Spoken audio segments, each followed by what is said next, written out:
अस्सलाम वालेकुम, मैं हूं मोहम्मद इस्माइल रफ़ीक। इस वीडियो में हम आज बात करेंगे ओरेकल एपेक्स के अंदर ऑथेंटिकेशन स्कीम की। बेसिकली इसका ऑथेंटिकेशन स्कीम जो है ओरेकल एपेक्स के अंदर वो बहुत सिंपल सा भी है, लेकिन उसमें बहुत सारे और भी ऑप्शन अवेलेबल हैं। तो हम मल्टीपल ऑथेंटिकेशन स्कीम को देखेंगे और उसके और भी मल्टीपल ऑप्शंस को देखेंगे कि हम ऑथेंटिकेशन स्कीम के साथ किस किस तरह की ऑथेंटिकेशन सिस्टम बना सकते हैं। ठीक है, तो आज जो हमारा काम होगा वो इसी लॉगिन स्क्रीन के अंदर होगा। और इस लॉगिन स्क्रीन के अलावा अगर हम शेयर्ड कंपोनेंट में नेविगेट करें तो यहाँ पर सिक्योरिटी वाले सेक्शन में हमारे पास एक ऑथेंटिकेशन स्कीम का ऑप्शन है। इसको अगर हम सिलेक्ट करें तो यहाँ पर एक बाय डिफ़ॉल्ट ऑथेंटिकेशन आपको स्कीम मिल जाएगी, जो कि हर एप्लीकेशन में बाय डिफ़ॉल्ट अवेलेबल होती है।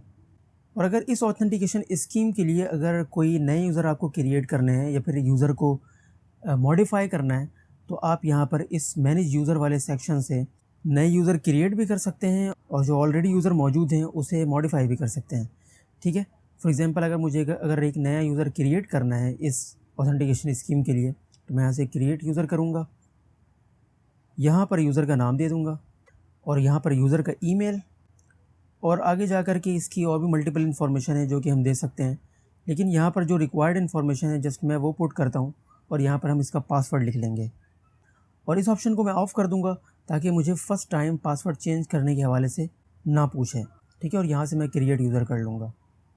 ये एक मेरा नया यूज़र क्रिएट हो चुका है और अगर अब मैं इस यूज़र के थ्रू अपने एप्लीकेशन में लॉगिन करना चाहूँ तो मैं ईज़िली कर सकता हूँ।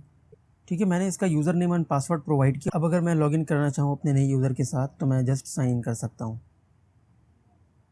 ये तो हो गई हमारी बात डिफ़ॉल्ट ऑथेंटिकेशन सिस्टम की, जो कि ओरेकल एपेक्स के अंदर बाय डिफ़ॉल्ट हर एप्लीकेशन के अंदर अवेलेबल होता है।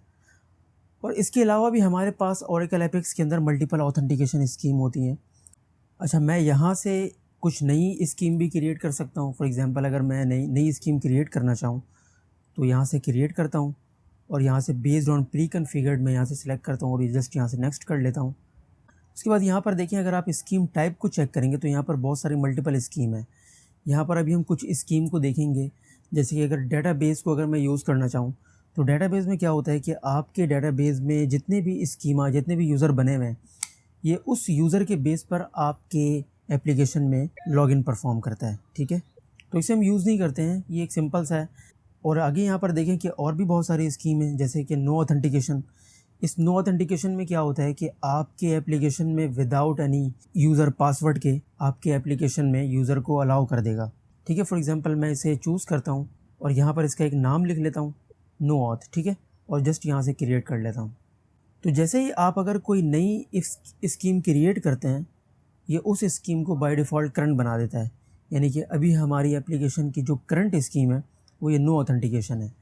तो यहाँ पर देखिए, मेरा एप्लीकेशन अभी लॉगिन नहीं है, लेकिन अगर मैं यहाँ से किसी पेज को सिलेक्ट करता हूँ, अपने होम पेज को फॉर एग्जांपल मैं सिलेक्ट कर लेता हूँ और उसके बाद अपनी एप्लीकेशन को रन करूँ, तो आप देखिए जस्ट ये मेरे एप्लीकेशन में लॉगिन कर जाएगा एपेक्स पब्लिक यूज़र के साथ। ये इस वजह से क्योंकि मेरी करंट स्कीम जो है वो नो ऑथेंटिकेशन है। तो नो ऑथेंटिकेशन में जिस यूज़र के साथ एप्लीकेशन में लॉगिन करता है वो एपेक्स पब्लिक यूज़र होता है। ठीक है, और इसके अलावा और भी स्कीम है, जैसे कि अगर मैं दोबारा से शेयर्ड कंपोनेंट में जाऊँ, ऑथेंटिकेशन स्कीम को सिलेक्ट करता हूँ, तो मैं यहाँ पर एक और स्कीम क्रिएट करता हूँ और ये भी बेस्ड ऑन प्री कन्फिगर्ड, यहाँ से नेक्स्ट करता हूँ।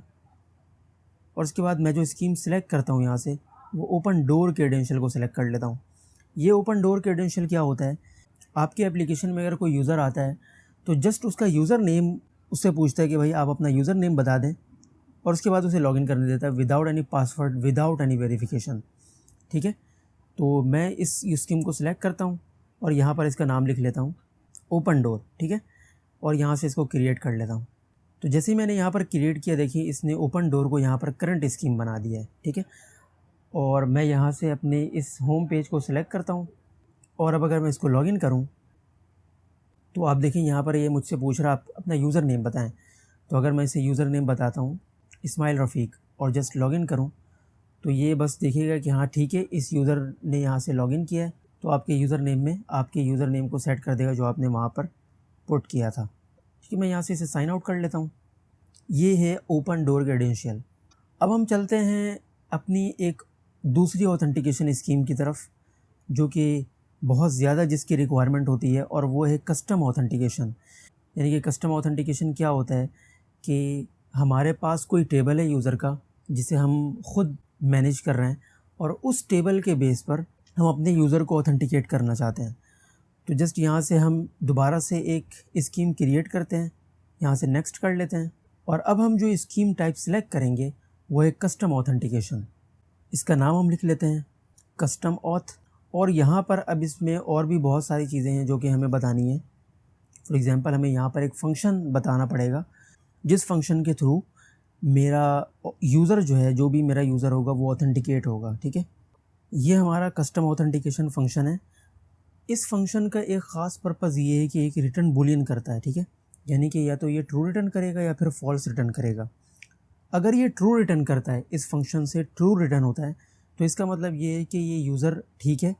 और यहाँ पर देखिए मैंने क्या किया है कि मेरे पास एक टेबल है MD यूज़र के नाम से। अगर मैं आपको यहाँ पर दिखाऊँ, MD यूज़र के नाम से टेबल है, और यहाँ पर देखिए मेरे पास 2 यूज़र ऑलरेडी बने हुए हैं। ठीक है, तो मैं क्या करता हूँ इस फंक्शन में कि जब मेरे पास ये फंक्शन रन होता है तो सबसे पहले मैं इसके यूज़र आईडी को और पासवर्ड को सिलेक्ट कर लेता हूँ यूज़र नेम के बेस पर जो उसने वहाँ पर लिखा है। मैं इसे कन्वर्ट कर लेता हूँ लोअर में। ठीक है, और मैंने अपने इस यूज़र नेम को ऑलरेडी लोअर में कन्वर्ट किया हुआ है। ठीक है, जो यहाँ से पैरामीटर से मेरे पास जो वैल्यू आई है मैंने उसको ऑलरेडी लोअर में कन्वर्ट किया हुआ है। ठीक है, तो सबसे पहले मैंने क्या किया कि यूज़र की आईडी को और पासवर्ड को सिलेक्ट कर लिया है। उसके बाद सेकंड स्टेप में मैंने क्या किया है कि इस पासवर्ड को चेक किया है कि जो यूज़र ने पासवर्ड पुट किया है वो अगर हमारे डेटाबेस पासवर्ड के साथ मैच करता है तो फिर क्या करें कि इस जी यूज़र आईडी, मेरे पास एक एप्लीकेशन आइटम बना हुआ है, मैं इस आइटम में अपनी इस यूज़र आईडी को सेट करवाता हूँ और रिटर्न ट्रू करवा लेता हूँ। और अगर पासवर्ड मैच नहीं करता या फिर कुछ भी होता है तो फिर ये रिटर्न फॉल्स करेगा यहाँ से। ठीक है, और अगर कोई एरर मेरे फंक्शन से जनरेट होता है तो उस केस में भी, किसी भी एरर के केस में, मैं यहाँ से रिटर्न फॉल्स करवा रहा हूँ। ठीक है, और जो दूसरी चीज़ मुझे क्या करनी है कि ये जो मेरे फंक्शन का नाम है कस्टम ऑथेंटिकेशन, मैं इसको यहाँ पर पेस्ट कर दूँगा, ये ऑथेंटिकेशन फंक्शन नेम में। तो अगर आपने अपने डेटाबेस में कोई पैकेज बनाया हुआ है ऑथेंटिकेशन के लिए हवाले से, तो आप जस्ट उस पैकेज के रेफरेंस के साथ, यानी कि उस पैकेज में जो कोई फंक्शन है अगर, तो आप जस्ट उसका रेफरेंस भी यहाँ पर दे सकते हैं, और अगर नहीं है तो आप अपना फंक्शन यहाँ पर लिख सकते हैं। ठीक है, मैं यहाँ से इस ऑथेंटिकेशन स्कीम को क्रिएट करता हूँ। तो ये क्रिएट होने के साथ साथ देखें ये करंट सेलेक्टेड है। और अब अगर मैं अपनी एप्लीकेशन में लॉगिन करना चाहूँ तो ये वैसे ही पुराना इंटरफेस दे रहा है, लेकिन अब मैं जो लॉगिन करूँगा वो अपने इन यूज़र के साथ मैं लॉगिन कर सकता हूँ। ठीक है, जो मेरे इस टेबल में है। तो मैं यहाँ पर यूज़र नेम लिख लेता हूँ और यहाँ पर इसका पासवर्ड लिख लेता हूँ, साइन इन करता हूँ। तो अब आप देखें ये मेरा जो यूज़र ऑथेंटिकेट हुआ है ये बेसिकली उस टेबल के बेस पर हुआ है। और अगर मैं यहाँ से अपना सेशन स्टेट चेक करूँ और यहाँ से एप्लीकेशन आइटम को चेक करूँ मैं, तो आप देखिए मेरा जो यूज़र आईडी वाला एक आइटम था उसके अंदर इस यूज़र की आईडी सेट हो गई है। ठीक है, अब हम एक और ऑथेंटिकेशन स्कीम को देखते हैं और वो होगा हमारा सोशल ऑथेंटिकेशन स्कीम, यानी कि हम गूगल अकाउंट के बेस पर किस तरीके से ऑथेंटिकेट करवा सकते हैं यूज़र को। तो उसके लिए हमारे पास सबसे पहले तो ये डायरेक्ट यहाँ से क्रिएट नहीं होगा, हमें यहाँ से शेयर्ड कंपोनेंट वाले एरिया से हमें सबसे पहले वेब क्रेडेंशियल क्रिएट करना पड़ेगा। इस वेब क्रेडेंशियल को क्रिएट करने के लिए हमारे पास उस सर्विस की क्रेडेंशियल भी होनी चाहिए जिसे हम क्रिएट करना चाह रहे हैं, जिसके बेस पर हम क्रिएट करना चाह रहे हैं। ठीक है, फॉर एग्जांपल अगर हम गूगल के लिए क्रेडेंशियल क्रिएट करना चाह रहे हैं तो हमारे पास गूगल क्रेडेंशियल होना चाहिए। इसके लिए हम क्या करते हैं कि देखिए मैंने यहाँ पर दूसरे ब्राउज़र में गूगल क्लाउड प्लेटफॉर्म ओपन किया हुआ है। ठीक है, और अगर आपके पास ये क्लाउड प्लेटफॉर्म नहीं है तो आप जस्ट इसे बना सकते हैं, ये फ्री है। अगर आप इस गूगल क्लाउड प्लेटफॉर्म को ओपन करेंगे तो सबसे पहले जो पेज आता है वो यही वाला आता है। ठीक है, यहाँ पर देखें आपके जितने भी प्रोजेक्ट हैं वो यहाँ पर लिस्टेड हैं। तो मैं क्या करता हूँ कि अपने इस ओरेकल एपेक्स के लिए एक नया प्रोजेक्ट क्रिएट कर लेता हूँ। यहाँ से न्यू प्रोजेक्ट, यहाँ पर मैं अपने प्रोजेक्ट का नाम दूंगा एपेक्स ऐप। ठीक है, और यहाँ से जस्ट क्रिएट कर लूँगा। ये हमारा प्रोजेक्ट क्रिएट हो चुका है और मैं यहाँ से इस प्रोजेक्ट को सिलेक्ट कर लूँगा। उसके बाद मैं क्या करता हूँ कि यहाँ से इस नेविगेशन बार से, नेविगेशन मेन्यू से API एंड सर्विसेज में OAuth सेलेक्ट कर लेता हूँ। ठीक है, OAuth कॉन्सेंट स्क्रीन, यहाँ से मैं एक्सटर्नल को चूज़ करता हूँ और जस्ट क्रिएट कर लेता हूँ। यहाँ पर हम अपने एप्लीकेशन का नाम लिख लेंगे, यहाँ पे ईमेल, पासवर्ड, और यहाँ पे सर्विस का नेम। यहाँ पर इंसर्ट कर लेंगे। और अगर आपकी एप्लीकेशन का कोई लोगो है तो आप यहाँ पर उस लोगो को दे सकते हैं। फॉर एग्जांपल मैं यहाँ से ओरेकल एपेक्स के ही लोगो को सिलेक्ट कर लेता हूँ। और उसके बाद यहाँ पर नीचे आपने अपनी एप्लीकेशन का होम पेज देना है। ठीक है, मेरी एप्लीकेशन का होम पेज ये है। यहाँ पे आपकी एप्लीकेशन में अगर कोई प्राइवेसी पॉलिसी है तो आप उस प्राइवेसी पॉलिसी का लिंक यहाँ पर दे सकते हैं। लेकिन मैं यहाँ पर क्या करता हूँ, ओरेकल एपेक्स की जो प्राइवेसी पॉलिसी की जो वेबसाइट है, मैं उसे जस्ट यहाँ पर उसका लिंक यहाँ पर पेस्ट कर देता हूँ। और इसी तरीके से यहाँ पर हमें अपनी एप्लीकेशन की टर्म एंड सर्विसेज की लिंक को प्रोवाइड करना है।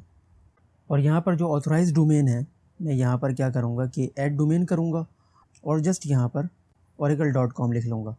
क्योंकि मेरी जो एप्लीकेशन है वो अभी ओरेकल की अपनी वेबसाइट पर है, इस वजह से मैं यहाँ पर ओरेकल डोमेन oracle.com लिख लूँगा।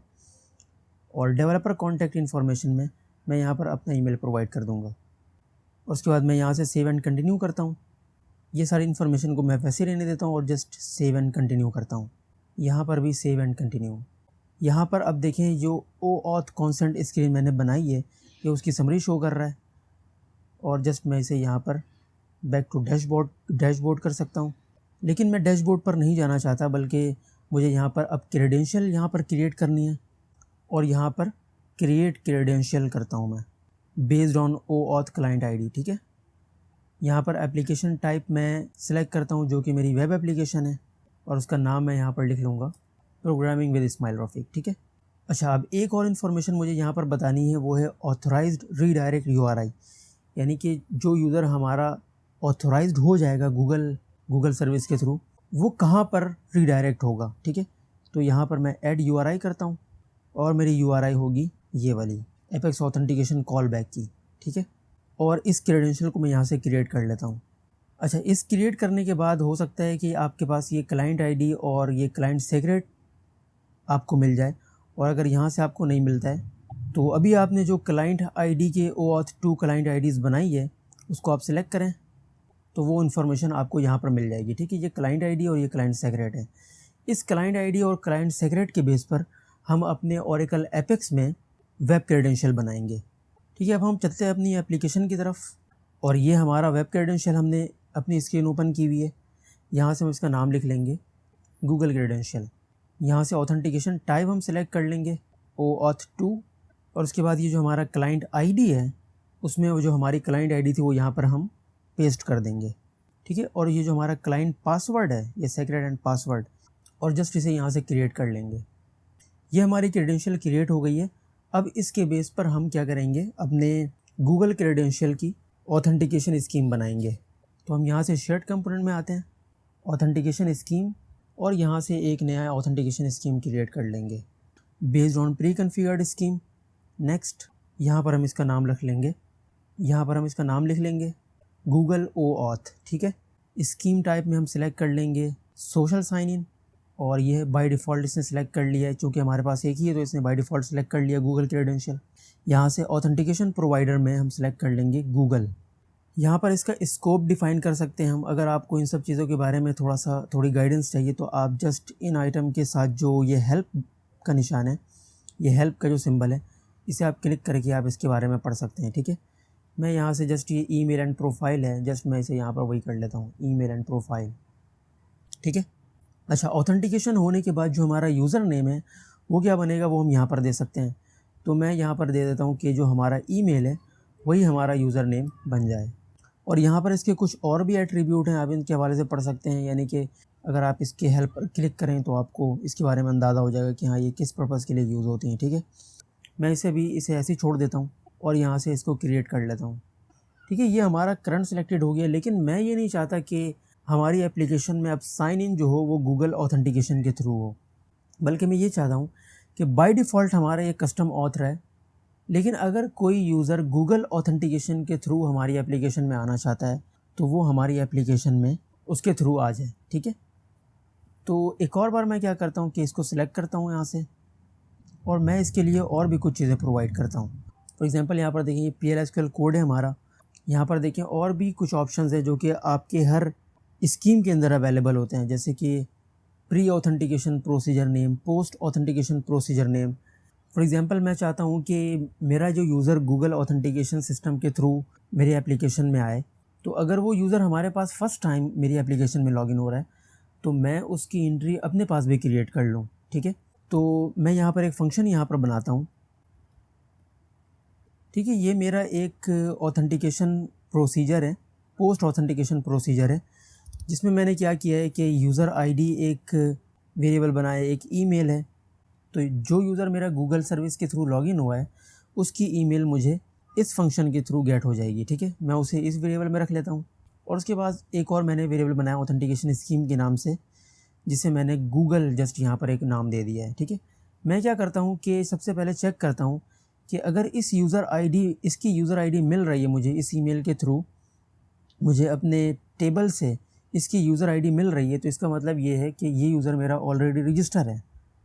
तो जस्ट मैं क्या करता हूँ, अपने जी यूज़र आईडी वाले एप्लीकेशन आइटम है जो हमारा एप्लीकेशन आइटम है, उसके अंदर मैं इसकी यूज़र आईडी सेट कर देता हूँ, ठीक है। और अगर मुझे इसकी वैल्यू नहीं मिलती है तो मैं क्या करता हूँ कि इस केस में मैं एक नया यूज़र यहाँ पे इंसर्ट करता हूँ, जो नया यूज़र मेरा लॉगिन हुआ है, और इसकी यूज़र आईडी जो जनरेट हुई है मैं इस वेरिएबल में इसे गेट करता हूँ। और इसमें गेट करने के बाद मैं इस आईडी को अपने जी यूज़र आईडी वाले आइटम में सेट कर लेता हूँ, ठीक है। ये मेरा पोस्ट ऑथेंटिकेशन फंक्शन है। और इसी तरीके से जिस तरीके से हमने ऑथेंटिकेशन फंक्शन नेम यहाँ पर बताया था, मैं जस्ट इसके नाम को कॉपी करके यहाँ पर पेस्ट कर दूँगा। यहाँ पर देखिए मेरे पास एक और फंक्शन है जो कि सेशन वैलिडेट करने के लिए, अगर मैं किसी लॉजिक के बेस पर अपने सेशन को वैलिडेट करना चाहता हूँ तो मैं कर सकता हूँ। फॉर एग्ज़ाम्पल एक फ़ंक्शन और लिखता हूँ जो कि मेरे सेशन को वैलिडेट करेगा। ये फंक्शन है चेक बिजनेस आवर, ठीक है। तो इसमें वो क्या करेगा कि जस्ट यहाँ से चेक करेगा कि अगर जो यूज़र लॉगिन हो रहा है वो अगर 8 से 17 के दरमियान लॉगिन हो रहा है तो इसको वैलिडेट करेगा, वरना फिर वो जो है सेशन को वैलिडेट नहीं करेगा और उसे एरर देगा कि भाई ये वैलिड जो है ना सेशन नहीं है। मैं इस फंक्शन को यहाँ पर पेस्ट कर सकता हूँ, तो इसके पेस्ट करने के बाद सेशन वैलिडेट होना स्टार्ट हो जाएगा। लेकिन मैं अभी इसको वैलिडेट नहीं करना चाहता, तो जस्ट मैं इसे यहाँ से रिमूव कर देता हूँ। और यहाँ पर देखिए एक और मेरे पास ऑप्शन है, वो है स्विच सेशन का। इसका मतलब ये है कि अगर मैं अपने सेशन में रहते हुए अपनी ऑथेंटिकेशन स्कीम को चेंज करना चाहता हूँ, जैसे कि फॉर एग्जांपल अभी मैंने आपको बताया कि हम अपनी करंट स्कीम जो है वो हमारे डेटाबेस टेबल वाली है वो हम वैसे ही रखेंगे, लेकिन हम अपने यूज़र को ऑप्शन भी देंगे कि अगर वो गूगल सर्विस के थ्रू हमारी एप्लीकेशन में रजिस्टर होना चाहता है या लॉगिन होना चाहता है तो वो हो सकता है। तो इस केस के लिए मुझे इस ऑथेंटिकेशन सिस्टम के, यानी कि जो हमारा गूगल वाला ऑथेंटिकेशन सिस्टम है, ऑथेंटिकेशन स्कीम है, इसे हमें यहाँ से ऑन करना पड़ेगा।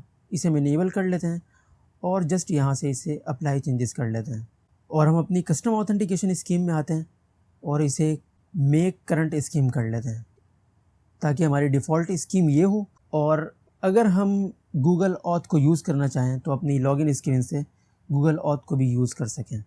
अब हम क्या करते हैं कि अपने एप्लीकेशन में लॉगिन पेज पर चलते हैं और वहाँ पर एक ऑप्शन बना लेते हैं कि अगर कोई यूज़र गूगल सर्विस के थ्रू हमारी एप्लीकेशन में ऑथेंटिकेट होना चाहे तो वो उसके थ्रू लॉगिन हो सकता है।